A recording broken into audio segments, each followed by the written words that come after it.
What's going on, everyone? I'm just a typical, average American here today to react and learn about the Scandinavian concept of Hygge.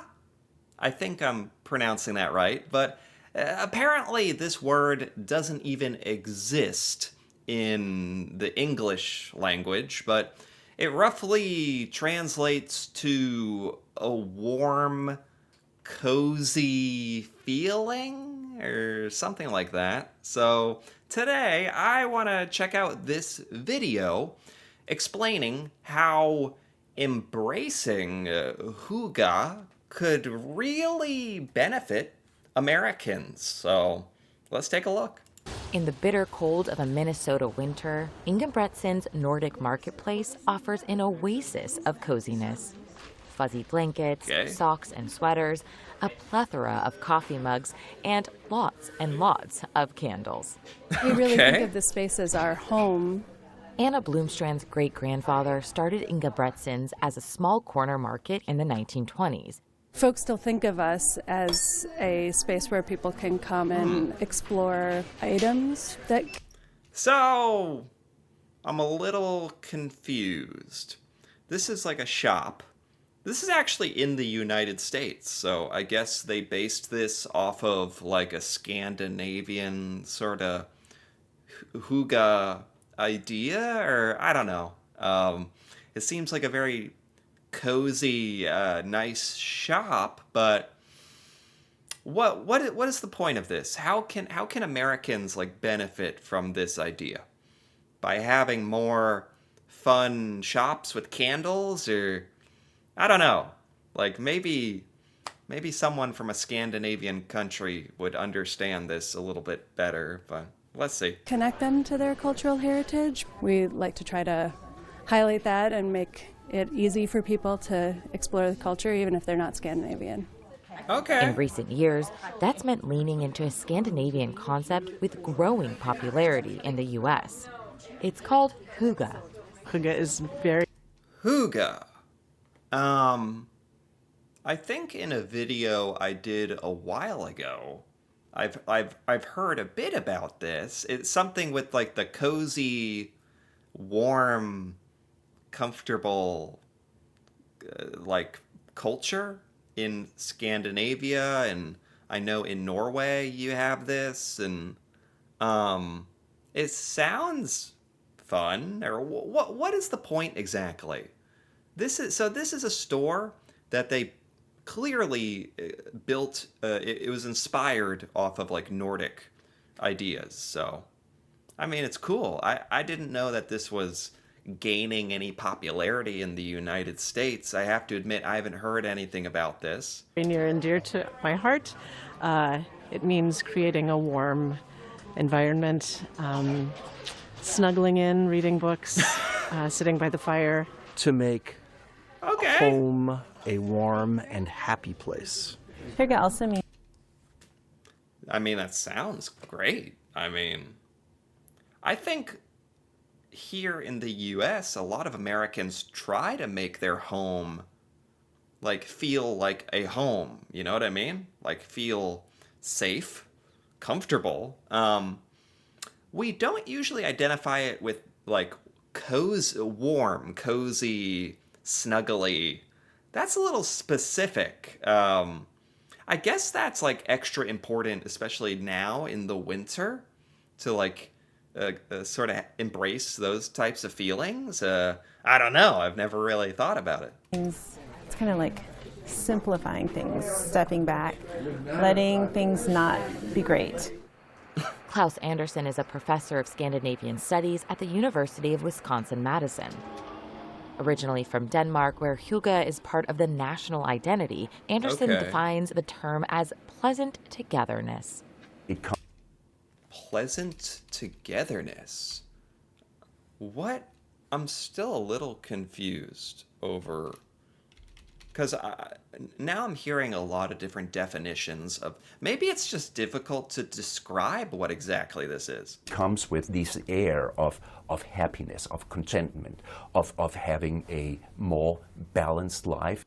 Anderson says the idea Okay. took on its current meaning in the late 19th century, after Denmark lost about a third of its territory in a war with Austria and Prussia. The motto in the Wow. country became, what outwardly has been lost, inwardly should be gained. So people got together with their backs to the world and say, we're good enough the way we are. I mean, that's a very good attitude to have. Is that what this is? Like a philosophy? An attitude? Of like... It's a lot of things. It's like being content. It's being together. It's being cozy. What is it exactly?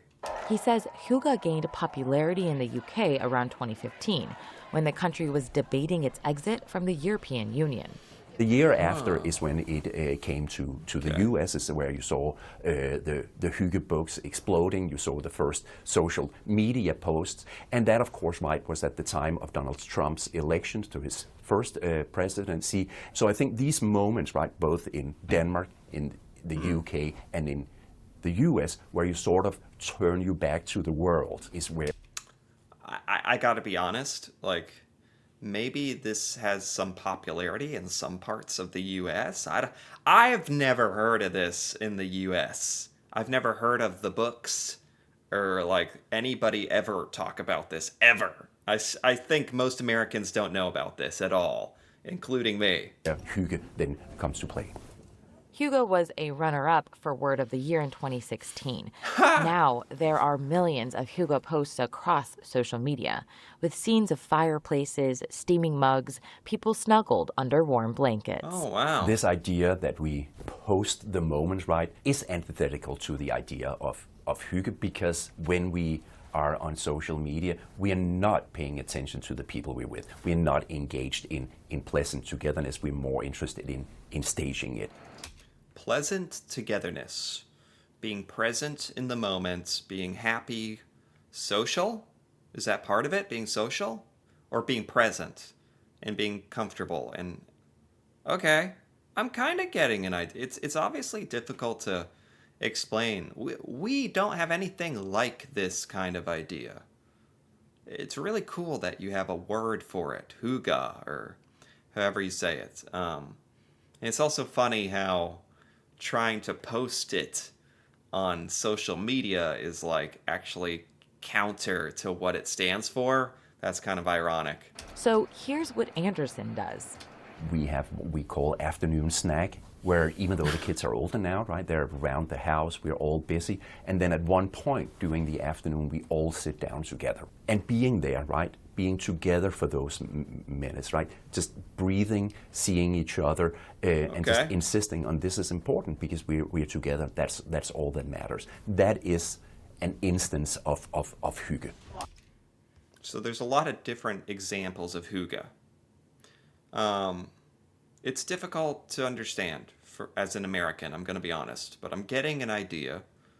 This must be kind of funny for like any Scandinavian person watching this. You must be like, because you understand what this means. For me, it's like hard to define, but his example is clearly like less about sitting with a blanket on by a fire and more about making sure you have quality time with your family, so, which are kind of different things.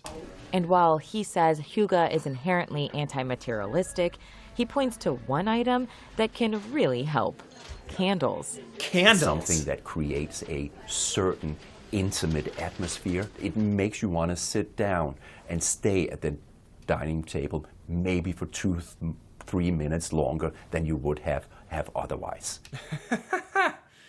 So there's obviously very different aspects to this, but one thing's for sure, you need candles. Candles are definitely considered like, a lot of Americans like them. I won't say that they're totally common, but lots of Americans like to buy candles to honestly smell them, not even always to light them. But I don't know. This discussion, if nothing else, is reminding me that there are a lot of fun, important things that can make your life better, especially in the winter time. It's not something we think about as much here in the US because winter is not very long here. It's not very intense. But, getting out some candles, making things more comfortable, spending time with the family, putting away the phone, the cell phone. It's good to be reminded. Those are all very good things that we don't really prioritize here, that's for sure. Do you think it's possible for Americans living in the busy lifestyles that they do, where it's a very go, go, go society? Do you think that yoga is possible here? Yes, but in a different way, right? I know that there are many who want to embrace some of these things that they associate with Hygge. But of course, the things that the social welfare in Denmark provides, free. So this concept is just, it fits in more with Scandinavian life. He's from Denmark. I know this is a thing in Norway, I guess. All the Scandinavian countries. In the United States, where we are focused so much on like the next thing and being online and moving and working, and we're not always so much focused on relaxing. And I think that's where this could be very helpful, very important. Free health care, daycare, generous welfare benefits if you lose your job. That takes the worry out of everyday life for a number of things. It's not something you find here in the US. So there might still be some challenges for Americans to fully embrace the concept. I think this could be very, very helpful for a lot of Americans. This concept, this should be more popular, and I think Americans could be a lot happier if we had ideas like this, if we did stuff like this. Our priorities are kind of out of whack. So this is actually really cool to hear about. I like it. Back in Minneapolis, Anna Bloomstrand says Ingebretsen's is trying to spread the spirit of Hygge here. I just love making a nest for people to come in and have something warm to drink and have it be pretty and calm. And so this is a store in, what'd they say, Minneapolis or Minnesota? Anyway, where they have adopted this Hygge idea and made a whole shop out of it, and that's cool. I didn't know about this. Feel warm. We try to do that here too, but it's a store, so we can't do it that well. We're more of a hardware store for for those things. But, Okay. I think it resonates because it's what people really need and want this time of year for sure. And as 2026 begins, a resolution of Hygge, with its presence, comfort, and togetherness, may just be what we need. For the PBS NewsHour, I'm Dima Zain. Okay. That was pretty cool. I didn't quite know what to expect because, again, like most Americans, I don't really understand Hygge. This helped me understand it. There's more to it than I can really understand, but I got enough out of this to realize this is a very fun, very cool idea. If this is a normal part of Scandinavian culture, no wonder you guys are happier. Because that's what this is about, actually. This is literally just about finding happiness and comfort and family and I wish those things were more emphasized in American culture. So I really like this, actually. The more I think about it and try to understand it, we could definitely use this for sure. So I'm glad this is getting some attention in the United States, apparently. So yeah, I like this. If you enjoyed this as well, feel free to give this video a like or leave a comment with your thoughts on this video, Hygge. If you're Scandinavian and you understand this, that'd be cool to hear about your thoughts on this. And if you're interested in more videos like this, feel free to subscribe for more. And until then, thanks for watching, and see you next time.